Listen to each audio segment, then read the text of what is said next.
नमस्कार दोस्तों, स्वागत है आपका YouTube चैनल आयुर्वेदिक चिकित्सा में। और अगर आप इस चैनल पर नए हैं तो प्लीज़ आप चैनल को सब्सक्राइब कर लीजिए, क्योंकि यहाँ आपको मिलने वाली है आयुर्वेद के बारे में बहुत अच्छी अच्छी जानकारी, जो आपके दैनिक जीवन में भी बहुत उपयोगी सिद्ध होगी। तो चलिए शुरू करते हैं।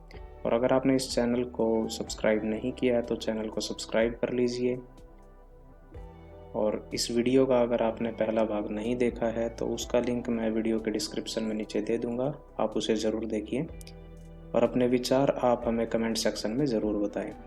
आज हम बात कर रहे हैं त्रिदोष के शरीर में स्थान और उसके कर्म। वैसे समझने के लिए हम कह सकते हैं कि शरीर का ऊपरी भाग कफ को प्रदर्शित करता है, मध्य भाग पित्त को, और शरीर का हमारा पैरों वाला भाग वात को प्रदर्शित करता है। लेकिन फिर भी शरीर के अंदर वात, पित्त और कफ, इन तीनों का एक विशेष स्थान होता है। सबसे पहले बात करते हैं वात की। वात के भेद एवं उसके स्थान। शरीर में स्थित वात सर्वत्र एक ही रूप में रहता है, अतः उसको विभाजित तो नहीं किया जा सकता, किंतु भिन्न भिन्न स्थानों में रहकर वायु भिन्न भिन्न प्रकार के कामों को करता है, कार्यों को करता है। इसलिए उसके स्थान और कर्मों के आधार पर वायु के 5 प्रकार बताए गए हैं: प्राणवायु, उदान वायु, समान वायु, व्यान वायु और अपान वायु। यह 5 प्रकार का वायु विभिन्न स्थानों में रहता है और मनुष्य के जीवन का यापन करता है। ये वायु के 5 वेद हैं तथा कर्मानुसार इनका स्थान भिन्न भिन्न है, परंतु स्वतंत्र रूप से स्वरूप जो वायु है उसका स्थान भी नियत है। जहाँ पर वायु स्थित रहता है उन स्थानों में स्थित वायु अपने प्राकृत कर्मों के अनुसार शरीर का अनुग्रह करता है। सामान्यतः पित्ताशय, पेट, शक्ति, स्त्रोत, अस्थि, स्पर्शेंद्री ये वायु के स्थान हैं। इनमें भी मुख्य स्थान पित्ताशय को माना गया है। चूंकि पित्ताशय में वायु ग्रहण किए आहार से उत्पन्न होता है, इसलिए पित्ताशय को वायु का विशेष स्थान बताया गया है।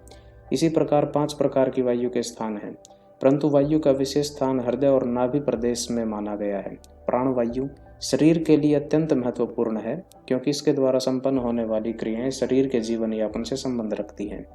विकृत होने पर श्वास, काश, प्रतिशय आदि रोग होते हैं। उदान वायु महर्षि चर्क के अनुसार उदान वायु का स्थान हमारी नाभि के निकट वक्ष एवं कंठ है। इसके द्वारा किए गए कर्मों में वाणी की प्रवृत्ति, शरीर को शक्ति प्रदान करना मुख्य है, जबकि शरीर तथा शरीर के बल और वर्ण को स्थित रखता है।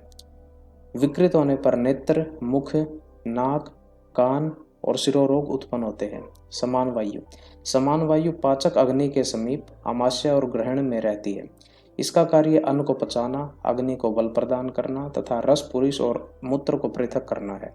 महर्षि चरकानुसार इसका स्थान जठराग्नि के समीप है। मुख्य कार्य अग्नि को बल प्रदान करना है और परिपक्व आहार को सार एवं कीट भाग में विभाजित करना है।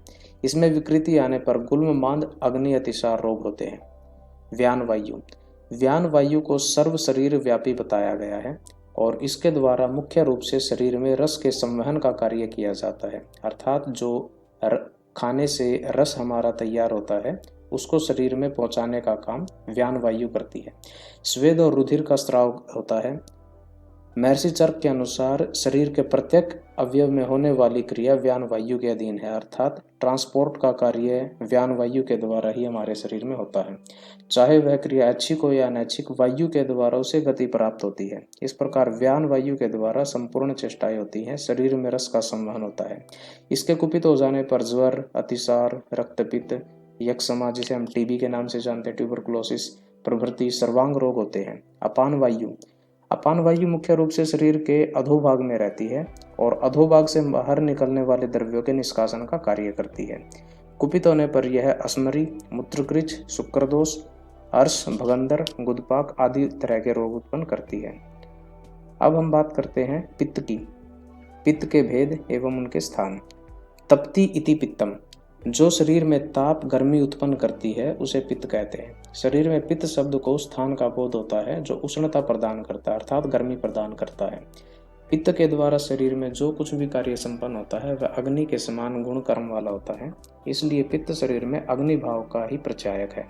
पित्त का स्वरूप की अगर हम बात करें तो पित्त का शरीरांतर्गत एक ऐसा महत्वपूर्ण धातु है जो शरीर को धारण करता है और अपने प्राकृत कर्मों के अनुसार शरीर को उपकार करता है। शरीर को धारण करने के कारण पित्त धातु भी कहलाता है। पित्त के विशिष्ट गुणों के आधार पर उसके स्वरूप का निर्धारण किया गया है, अर्थात उष्णता, तीक्ष्णता, लघुता, द्रवती, अनतिसंदिग्धता, शुक्ल रहित वर्ण, विषत्रगंध, कटु और अम्ल रस तथा सर के पित्त के आत्मरूप हैं। अतः इन गुणों से युक्त जो भी कोई द्रव्य है वह पित्त है। बाहरी लोक में जो अग्नि का महत्व है वही हमारे शरीर में पित्त का है। महर्षि चरक के अनुसार स्नेह, तीक्ष्ण, उष्ण, द्रव, अमल, सर और कटुरस वाला पित्त होता है। पित्त के भौतिक गुण हैं, क्योंकि पित्त में इन गुणों का समावेश महाभूत के कारण होता है, परंतु इन सभी में अग्नि गुणों की अधिकता रहती है, इसलिए पित्त अग्नि महाभूत का प्रतिनिधि द्रव्य है। पित्त के प्राकृतिक गुणों में सत्व और रज प्रधान है, क्योंकि अग्नि महाभूत के इन दोनों गुणों का निर्देशित किया गया है। पित्त के क्रम भी दो प्रकार के होते हैं, प्राकृत क्रम और वैकृत क्रम। जब पित्त प्राकृतावस्था में रहता है तब उसके द्वारा संपन्न होने वाले प्रत्येक क्रम शरीर के लिए उपयोगी और शरीर को स्वस्थ रखने वाले होते हैं, किंतु वहीं जब पित्त का विकृत रूप हो जाता है तो उसके द्वारा किए जाने वाले कर्म शरीर को विकारग्रस्त बनाते हैं। शरीर में पित्त जनित रोग उत्पन्न होते हैं।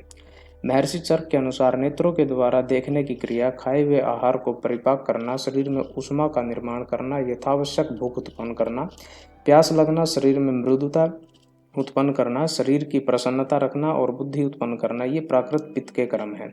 उष्ण गुण वाले पित्त से ही मनुष्य के शरीर में सभी प्रकार के पाक होता है। वहीं पित्त कुपितावस्था में हो तो अनेक प्रकार के विकार उत्पन्न करता है। स्थान एवं कर्मानुसार पित्त 5 प्रकार का है, जैसे पाचक, रंजक, आलोचक, साधक और भ्रांजक पित्त।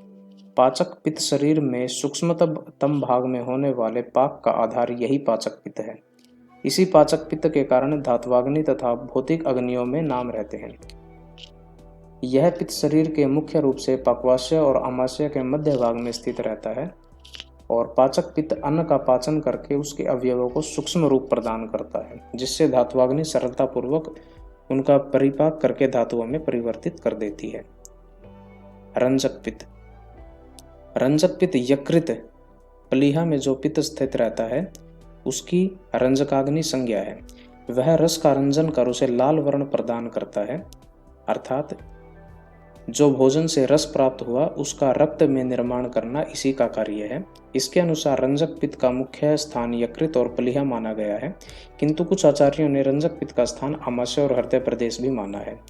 वहीं आचार्य वाग्भट के अनुसार आमाशय में आश्रित पित्त रस का रंजन करके रंजक पित्त कहलाता है। इसी प्रकार आचार्य सारंगधर ने रस के रंजन का कार्य हृदय प्रदेश में बतलाया है। साधक पित्त। शरीर के सबसे महत्वपूर्ण स्थान हृदय में साधक पित्त का स्थान है। जो पित्त हृदय में स्थित रहता है उसे साधक अग्नि कहते हैं। वह इच्छित मनोरथों का साधन करने वाला होता है। आचार्य डल्हन ने इसे स्पष्टीकरण देते हुए लिखा है कि हृदय में जो पित्त या द्रव्य विशेष होता है वह धर्म, अर्थ, काम और मोक्ष इन 4 पुरुषार्थ का साधन करने वाला होता है। उसे साधक पित्त या साधक अग्नि की संज्ञा दी गई है। आचार्य वाग्भट ने साधक पित्त को बुद्धि, मेधा और अभिधान यानी अर्थात स्मृति आदि कार्यों का साधन करने वाला बताया है। आलोचक पित्त। जो पित्त नेत्र में स्थित रहता है उसका नाम आलोचक पित्त है। इसका कार्य नेत्र को ज्योति प्रदान करना है। महर्षि सुश्रुत ने इसे आलोचकाग्नि की संज्ञा दी है। भ्रांजक पित्त। यह पित्त शरीर की त्वचा प्रदेश में रहता है। इसका मुख्य कार्य त्वचा का भ्रांजन करना है। भ्रांजक पित्त के द्वारा शरीर का त्वचा का वर्ण प्रकाशित होता है। कफ। अब हम बात करते हैं कफ की। केन जलेन फलती इति कफ है, अर्थात जिस जल से जो फलीभूत हुआ है अथवा जिसमें जल होता है उसे कफ कहा जाता है। जो परस्पर विघटित अणुओं के आपस में संश्लिष्ट करके उन्हें मिलाने वाला होता है वह कफ कहलाता है। शरीर के विभिन्न अवयवों को रस के द्वारा उपश्लेषण तथा पोषण करने वाला श्लेष्मा ही होता है, अर्थात श्लेष्मा के द्वारा जो शरीर में भाव उत्पन्न किए जाते हैं वो शरीर के पोषण के लिए आवश्यक होते हैं। प्राकृत श्लेष्मा के द्वारा जो शरीर को पोषण प्राप्त होता है वह शरीर की पुष्टि, स्थिरता, दृढ़ता के लिए अत्यंत आवश्यक है। श्लेष्मा को शरीर के बल का आधार माना गया है, अर्थात शारीरिक बल की पूर्ति के लिए कफ का विशेष उपयोगिता है। इस तथ्य को निरूपित करते हुए महर्षि चरक ने लिखा है, प्राकृत स्तु बलम श्लेष्मा विकृतो मल उच्यते। कफ का स्वरूप। कफ का स्वरूप अगर हम देखें तो वस्तुतः जो श्लेष्मा हमें स्थूल रूप से दिखाई देती है, केवल वही उसका स्वरूप नहीं है, अपितु जिन गुणों और कर्मों के आधार पर शरीर में व्याप्त होकर शरीर का उपकार करता है, वे गुण और कर्म ही उसके स्वरूप के प्रतिपादक होते हैं, परिचायक होते हैं। सामान्यतः जो लक्षण मृदु, स्थिर, श्वेत, संदिग्ध, सांद्र और गुरु गुण वाला होता है, वही श्लेष्मा कहलाता है। यही शरीर को धारण करता है और इसमें जल महाभूत की प्रधानता होती है। कफ का स्वभाव संदिग्ध गुण वाला होता है। अपनी संदिग्धता के कारण शरीर को निरंतर स्नेह प्रदान करता है। इस स्नेह के कर्म के द्वारा शरीर में संदिग्धता बनी रहती है और वायु की रुक्षता जनित विकृत शरीर में उत्पन्न नहीं हो पाती। स्नेह के द्वारा शरीर को पर्याप्त पोषण भी प्राप्त होता है। कफ का दूसरा कार्य शरीर के समस्त विघटित अणुओं को परस्पर संलिष्ट करना एवं उन्हें बांध कर रखना है। श्लेष्मा के बंधन के कर्म के द्वारा शरीर के प्रत्येक अवयव एक दूसरे से चिपके रहते हैं, जिससे उनका स्थान भ्रंश नहीं होता। श्लेष्मा अपने स्थिर गुण के कारण शरीर को दृढ़ता स्थिरता प्रदान करती है। मुख्य रूप से मांसपेशियों की दृढ़ता श्लेष्मा के कारण ही होती है। कफ के द्वारा सात्विक भाव उत्पन्न होने पर रजोदोष जनित तीव्रता कम हो जाती है, जिससे मनुष्य के हृदय में स्मा, धैर्य और आलोभ की वृत्ति का उदय होता है। कफ का स्थान यद्यपि संपूर्ण शरीर में श्लेष्मा व्याप्त रहता है, किंतु कुछ स्थान नियत हैं जहाँ विशेष रूप से श्लेष्मा को पाया जाता है। इन विशिष्ट स्थानों में रहता वह श्लेष्मा अपने प्राकृत कर्मों को करता है, अर्थात उर, प्रदेश, कंठ, सिर, उंगलियों के पोर, नाक और जिह्वा ये कफ के स्थान माने गए हैं। उनमें भी और प्रदेश श्लेष्मा का विशेष स्थान है, अर्थात उन स्थानों में की उपेक्षा श्लेष्मा वक्ष प्रदेश में विशेष रूप से पाया जाता है, अर्थात हमारा शरीर का ऊपरी भाग। श्लेष्मा के भेद स्थान और कार्य की भिन्नता के आधार पर श्लेष्मा 5 प्रकार का होता है, अर्थात कफ 5 भागों में विभाजित किया जाता है: क्लेदक, अवलंबक, बोधक, तर्पक और श्लेषक कफ। क्लेदक कफ यह श्लेष्मा आमाशय में स्थित रहता है और खाए हुए आहार का क्लेदन करके उसे पचाने में सहायक होता है। आमाशय में क्लेदक कफ के कारण वहाँ जो पाक होता है वह प्रथम अवस्था पाक कहलाता है। इस अवस्था पाक के मधुर होने के कारण खाया हुआ 6 रसों वाला आहार मधुर रस प्रधान होता है। इस मधुर विपाक के कारण भोजन करने के बाद प्रारंभिक अवस्था में 2-2.5 घंटे तक आमाशय में मधुर और शीतल गुण वाले कफ की वृद्धि होती है। इसलिए भोजन के तत्काल बाद मनुष्य में आलस्य और निद्रा का भाव देखा जाता है। इस प्रकार क्लेदक कफ के द्वारा आमाशय में प्रथम अवस्था पाक होता है। क्लेदक कफ का प्रकोप होने से अरुचि एवं मंदाग्नि आदि पाचन संबंधी विकार उत्पन्न हो जाते हैं। अवलंबक कफ यह शरीर के हृदय प्रदेश में रहता हुआ हृदय और शरीर का अवलंबन करता है। यह छाती में रहता है। यह वात, प्राण वायु और पित्त साधक पित्त की सहायता से हृदय में सात्विक भावों को उत्पन्न करता है तथा हृदय की प्राकृतावस्था में सहायक होता है। इसके क्षय व वृद्धि के कारण हृदय की गति संबंधी रोग उत्पन्न होते हैं तथा मानसिक भाव प्रभावित होते हैं। प्राकृतम तु बलम श्लेष्मा, बल को ही आचार्यों ने ओज माना है और ओज का स्थान भी हृदय ही बतलाया है। यह श्लेष्मा भी हृदय में ही स्थिर रहता है, अतः यह कफ ओज का पूरक माना जाता है। क्योंकि ओज एवं अवलंबक कफ के गुण धर्मों में बहुत कुछ साम्य होता है। तृतीय, बोधक कफ जिह्वा में स्थिर रहने वाला जिह्वा के मध्यम भाग से विभिन्न रसों का ज्ञान कराने में सहायक होता है। जिह्वा के प्राकृतिक रहने पर बोधक कफ की क्षय वृद्धि रस को प्रभावित करती है। इसलिए कई बार मनुष्य स्वस्थ होते हुए भी रस ज्ञान करने में समर्थ नहीं होता। इस कारण बोधक कफ का क्षय होता है। रस बोधनात् बोधको रसना स्थायी। रसना इंद्रिय यद्यपि रस को ग्रहण करती है, परंतु बोधक कफ उसके ज्ञान में सहायक होता है।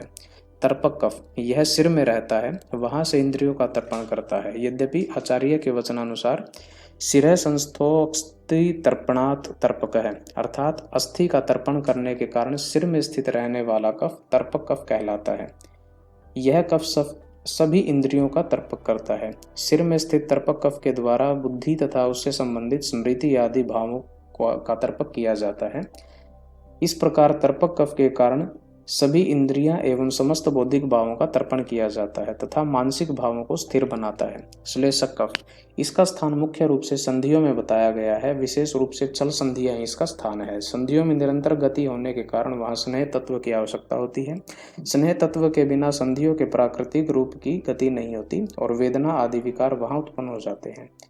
श्लेषक कफ का क्षय होने पर तज्जनित विकृति कारण परिणाम उत्पन्न होते हैं और पूर्ति हो जाने पर वहां विकृतियां दूर हो जाती हैं। विशेष कफ हमारे शरीरगत दोषों में वात पित्त से होने वाली व्याधियों में अपना विशिष्ट कार्य करता है तथा कफ सस्मानुबंधित दोषों के कारण वृद्धिगत सभी स्रोतों को अधिक रूप से बंद करते हुए चेष्टा का नाश, मूर्छा आना, वाणी वैषम्य, शब्दों का ठीक न निकलना, अटपटा बोलना आदि लक्षणों को दूर करता है। तो दोस्तों, आपको यह जानकारी कैसी लगी आप हमें कमेंट सेक्शन में ज़रूर बताएं। और हाँ, जाने से पहले वीडियो को लाइक करना और चैनल को सब्सक्राइब करना ना भूलें तथा जो जानकारी आपको समझ ना आए उसके बारे में भी हमसे कमेंट करके ज़रूर पूछें। नमस्कार।